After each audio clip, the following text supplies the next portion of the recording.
On this week's episode of the Pit Crew podcast, our thoughts on this weekend's British Grand Prix, our comparisons between our predictions and what happened in real life, and much more.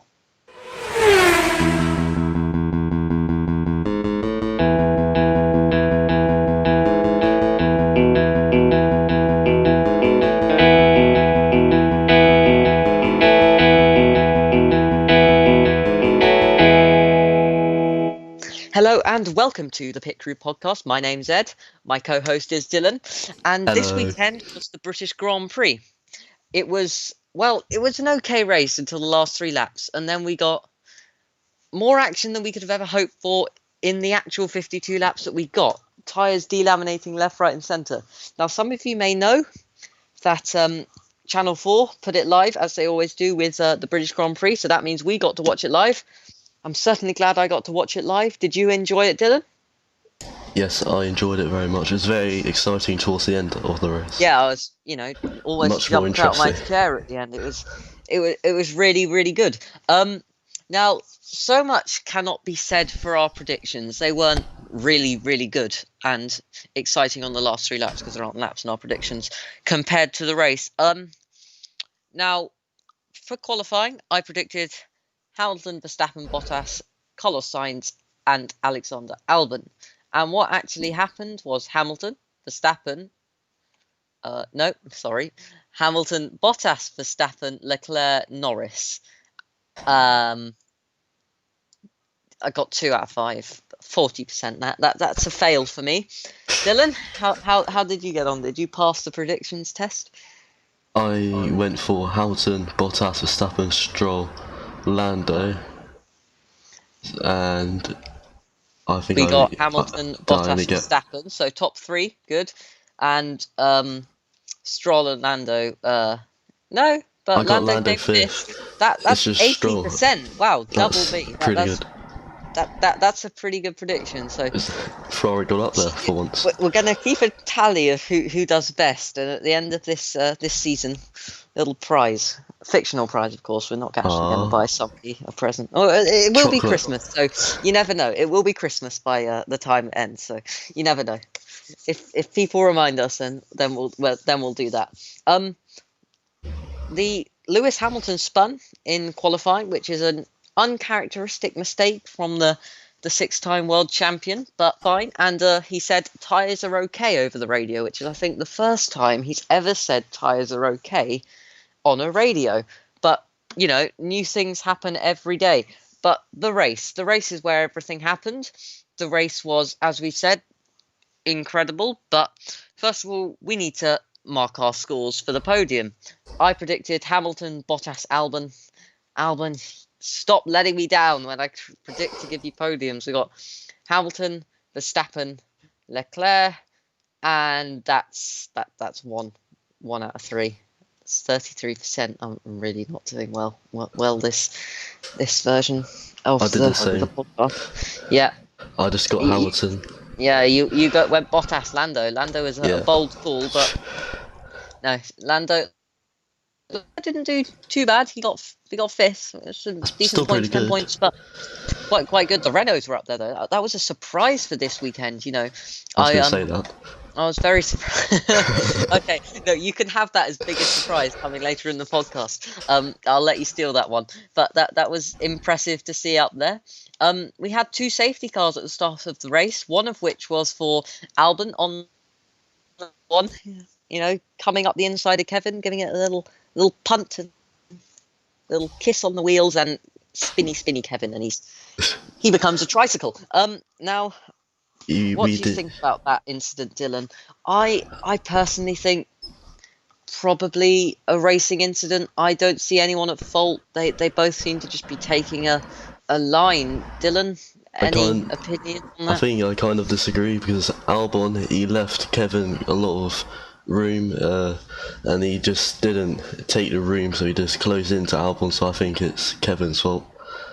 But that's interesting. From what I saw, that's what I think. I think vaguely a racing incident. And then we had a safety car, I think, about lap 12, was it? Lap 12, 13? Because Kvyat had a little incident in the Rear Maggots and puncture. Beckett's complex. Rear puncture. He apologised to his team and then punched a cameraman. But I really don't think there was much of fault from Kvyat at Prix. I don't think he needed to apologise.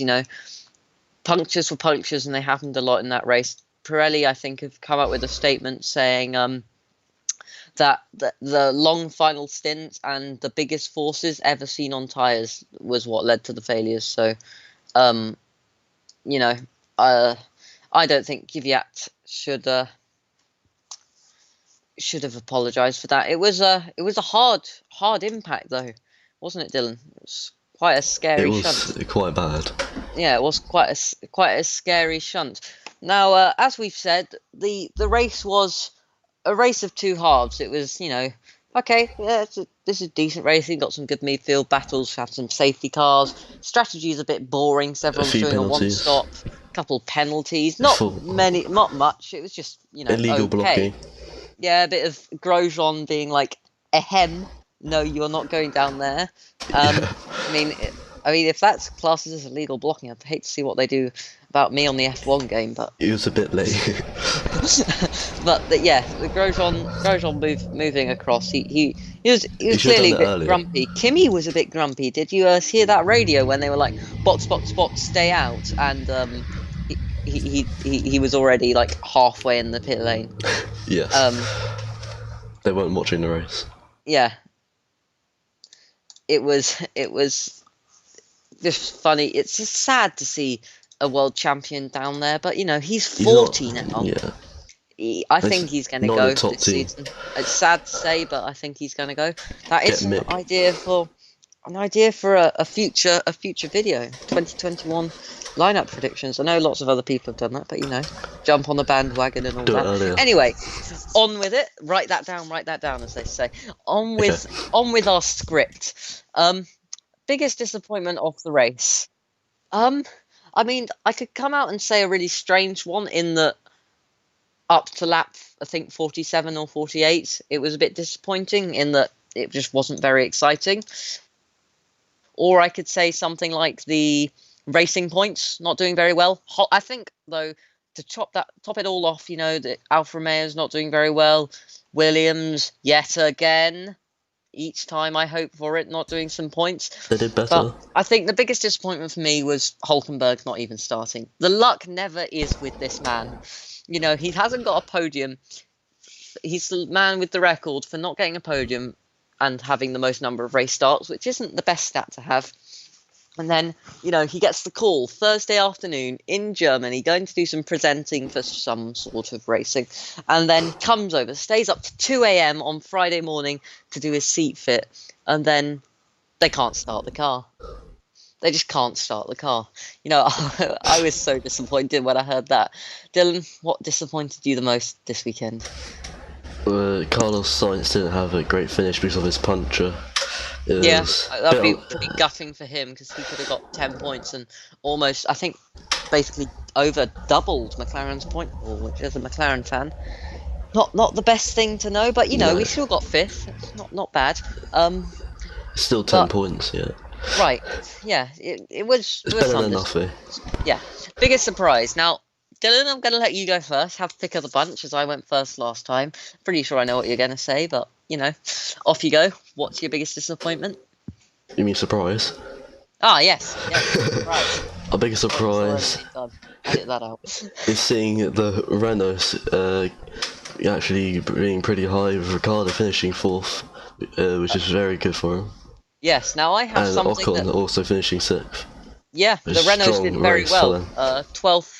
12 and 8. They got 20 points. That would have, I think, considerably boosted them in the constructors' standings. Anyway, I'll check that later. My biggest surprise, I'm about to say disappointment again, there was Pierre Gasly in the AlphaTauri getting 7th place. He had a cracking race. He had some great overtakes I think it was in the middle of the race. We had drstrain.com, to quote Matt Gallagher, to don't actually look that up.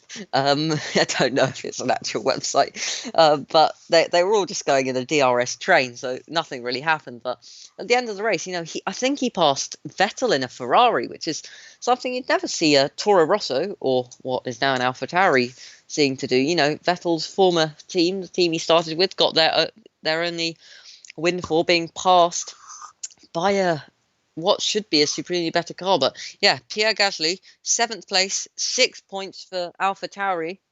Yeah, biggest surprise of the weekend for me. And I'm just going to have a look at the standings before we move on to see how AlphaTauri are. They are 7th and they've got 13 points, and Pierre Gasly got them 6. So Gasly got them about nearly half their points in that race. So yes, it did considerably boost them in the constructor standings. Williams still sitting on 0 though. Come on, Williams, you can do better than this. Anyway, moving on. What do we think of the race? Was it good? Was it bad? Dylan, I'm going to say it was good. Up to laps in the late 40s wasn't so good. Maybe would have gone medium or bad, but all that drama at the end, Max possibly getting a a good win. I'm going to go good race. And what were your best and favourite moments in that race? Couple of mine. I'd say coming round, as people may or may not know, I'm not a Hamilton fan, but the commentators cutting onto Bottas's punctured car and saying that's Hamilton, and I was just like, oh yes, it is all coming together. And then I saw the number 77 on the car, and I was like, damn. And then I was sitting there hoping, and then it actually cut to Hamilton, and he got a puncture. I was like, yes. But then it happened to Carlos. Yeah, that was a good moment. The midfield, the midfield, a bit half-halves, and the midfield battle, that was some good moments. Pierre Gasly helping that get rid of the DRStrain.com. The safety cars, there were some good moments. Of course, the restarts were okay. There wasn't as much chaos as I may have hoped. But Dylan, best moments for the race? Best moment probably, well, the mid part of the race was probably more interesting. The end. The mid part of the race was interesting if you watched the midfield. Yes. The ending the ending got more interesting. Mega better. If that's even a phrase, that's not grammatically Much correct. better. But mega better. It's mega better. It was a good race. And moving on to a new segment, fictional ideas for the race. What would you have liked to seen happen if you could have had control? Things I would have liked to seen happen in hindsight. Bottas, because Hamilton got a really bad start. I would have liked to have seen Bottas get him on the start, pull a bit of a lead, and have Hamilton chasing him down for the rest of the race. That could have made for a really exciting finish, especially if punctures came to one or both of them. And they were in a close gap. That could have made it really exciting. Dylan, have you got any fantasies that you would have liked? Just more side-to-side racing, like Hamilton Bottas did last year. Safety car restarts would have been, nice. Hamilton was just too quick on that. A prolonged Leclerc and Verstappen battled a little bit, but like a prolonged battle like last year, that would have been nice to see. And also to have actually told Verstappen, no, don't pit, because that would have been amazing. To come through on the final lap, get him. That would have been quite cool to see, especially as I'm not a Hamilton fan. And Verstappen was getting very bored in the race, as we heard on his radio when he was telling his engineer to drink. And another funny moment was I would have liked to have seen taken a bit more of a thing, if we're still sticking with the fantasy moments. Grosjean not just stalling in his pit box, but accidentally turning off the car and having to retire from the race, because I don't know if anyone else noticed, but he did actually stall in his pit box, which, it's just the Grosjean way. The Grosjean way. Anyway, I think that brings us to the end of this week's podcast. It has been a cracking race this weekend at the British GP. We will be back probably Thursday. over the next couple of days for the predictions for the 70th anniversary Grand Prix, which I found out the reason why they called them that was not to avoid confusion from the fans. And it's actually because they don't want to have two names, the same name on two different trophies, because it could do confusion with trophy giving. Apparently that's the reason. Anyway, that's only rumor that I've heard in reading articles. Anyway, that brings us to the end of what I think may have been the longest episode of the Pit Crew we've ever recorded. I don't know. I don't get to see how long these are until we stop it, but I hope you have enjoyed. I've been Dylan. And I've been what? I just said I've been Dylan. We are sticking that in the video, and I'm going to let the whole world hear that because that's funny. Don't edit that out. You've been I've Ed. been Ed. And I've been Dylan. Goodbye. Oh, Goodbye. before we stop, Oh, make sure to check out the other person's channel. It would really help us get some more views. 'Cause, yes. you always want the views. Anyway, I've been Dylan. Goodbye. You said it again.